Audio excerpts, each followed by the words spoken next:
Ele me mandou o link quando você estava aqui. Eu assisti o programa, aliás, parabéns, muito legal. Você com o Ricardo Leite, que Com o fez. Ricardo Leite. Que era o guru das capas, das capas do rock nacional, né? Ele fez a 3 de vocês, exatamente, né? E aí tem essa história que ele morava no prédio do Leone, né? E eu me lembro vagamente dele, me lembro, não tive muito contato com ele, mas me lembro que essa parte gráfica era muito sempre na mão do Leone.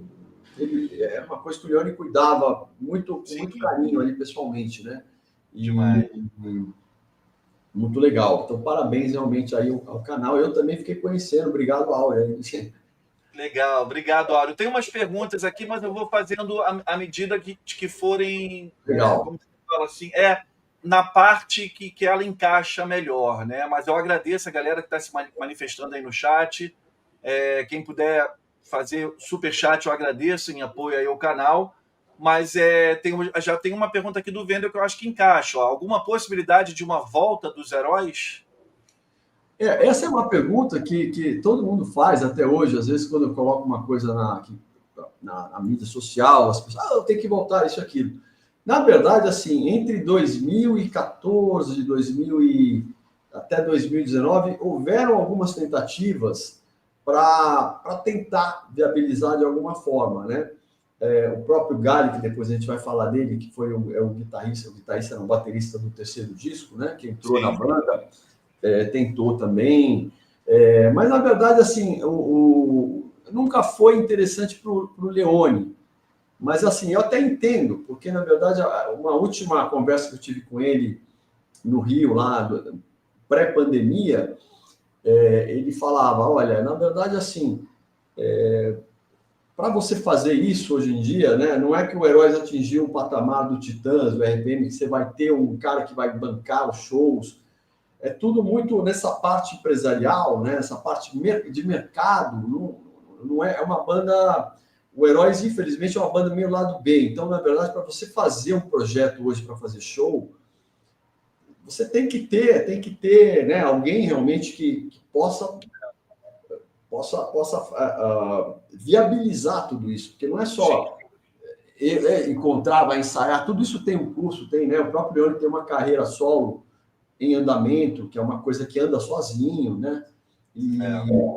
Mas eu sempre falei, Leone, eu, assim, por mim, na época, né, eu falei, olha, eu gostaria muito de fazer em algum momento, porque é uma forma de eu mostrar uma obra, né, de coisa de guitarra mesmo, para gerações que nunca viram o Show dos Heróis, que é uma coisa especial, muito especial para mim, porque cada guitarra dessas aí, para mim, na época, é uma obra de arte para criar um arranjo desses. E, cara, tem esse solo aí que eu ficava noites e noites, nota por nota, até chegar no solo perfeito, sabe? Então, e a música do Heróis é muito boa, entendeu? Você fazer um show, mas eventualmente a gente tem que dar esse desconto e entender, né? Que não é assim, a gente vive num mundo que mudou muito o jeito que se faz show, né? Você tem que ter um engajamento muito grande para uma banda dessa ir para a estrada e para todo mundo poder,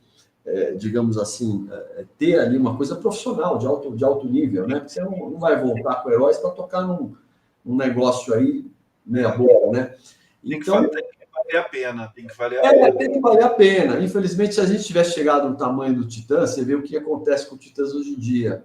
Né? Os caras pegaram aí o bem empresário, botou os caras no estádio lotado, ou mesmo o próprio Legião Urbana, enfim.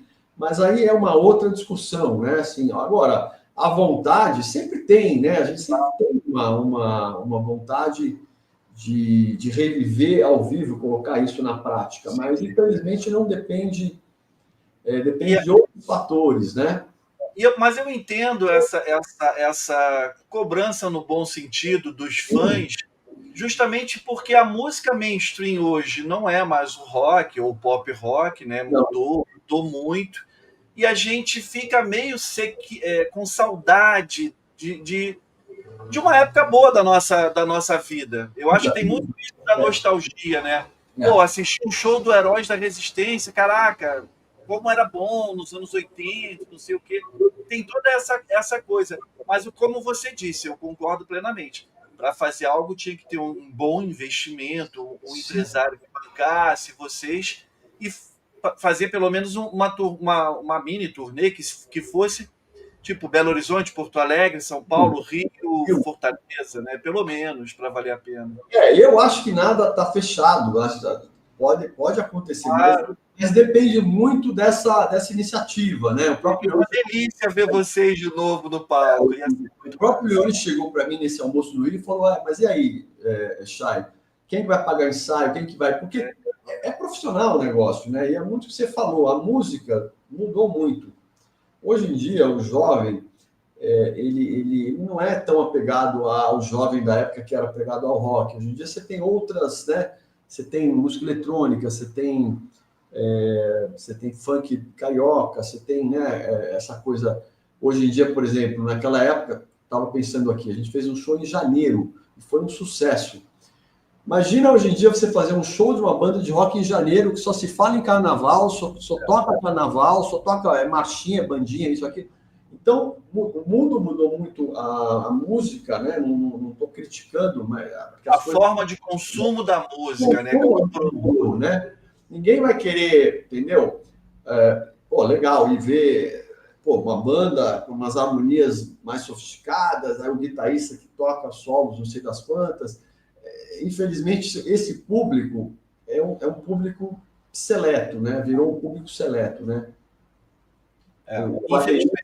Que é o Ozzy da bateria, entendeu? Porque o Heróis era um pouco isso, era um show de alto nível nesse sentido de, os caras, ninguém tocava bem mesmo, entendeu? Ela botava a música para valer ali para fora, né?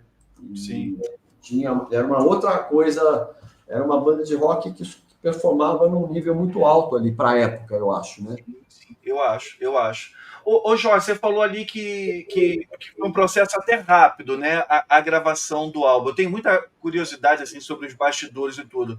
Mas no estúdio, vocês chegavam a ir junto ou vocês gravavam muito separado? Como é que era isso? O estúdio, então, falando ainda do primeiro disco, esse primeiro disco gravado Nas Nuvens, né, pelo Liminha, na verdade, eram as músicas praticamente já estavam ensaiadas. O Alfredo Dias Gomes tem um estúdio no Rio, a gente ensaiava no estúdio do Alfredo, ia para Nas Nuvens para gravar, né? E naquela época era tudo gravado, era tudo separado. O Liminha gravava a primeira bateria, demorava, né? Para mim que era chato ficar lá esperando, porque passar som de bateria até achar o som da bateria perfeito. Não, uma coisa artesanal, maravilhosa, né? Que não se faz mais hoje em dia. Aí gravava a bateria, o Leone tocava baixo guia da cabine.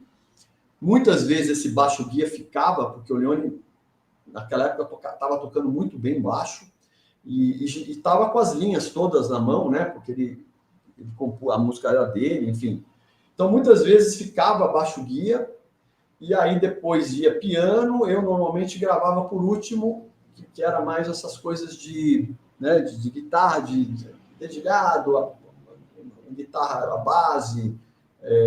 E aí tinha, né, grandes músicos, né, Márcio Montarroios, né, Léo Gandeman, né, assim, faz o solo de saxofone no Capacidade de Amar, que você falou, né, o naipe de metais do Nosferatu é o Serginho Trombone, Márcio Montarroios e um outro gênio lá da época. Então, assim, então chegava esses fera lá, você ficava assim, assistindo ali de camarote, vendo aqueles caras, né, assim, a nata dos músicos de estúdio, Session Studio Musicians do Rio de Janeiro, né? Naquele áudio ali, né?